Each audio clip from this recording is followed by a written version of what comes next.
I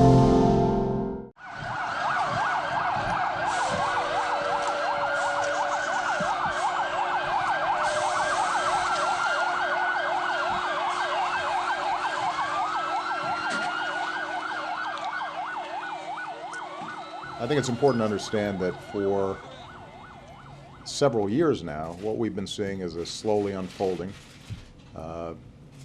disaster for the Syrian people. And this is not a situation in which we've been simply bystanders to what's been happening. The only way to bring stability and peace to Syria is going to be for Assad to step down and to move forward on a political transition. Even separate from the chemical weapons issue, what's happening in Syria is a blemish on the international community generally, and we've got to make sure that we're doing everything we can to protect the Syrian people.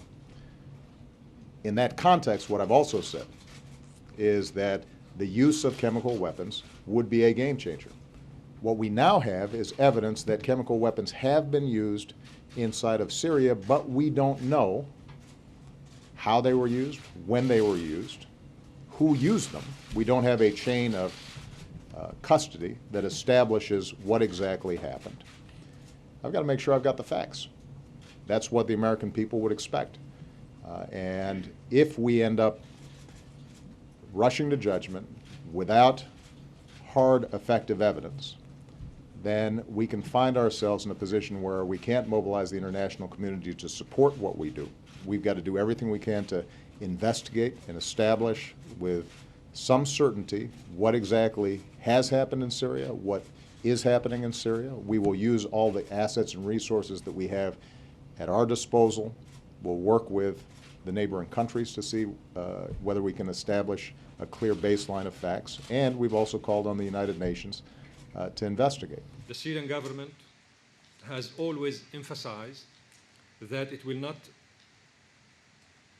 use, if it possesses, any chemical weapons against its own people.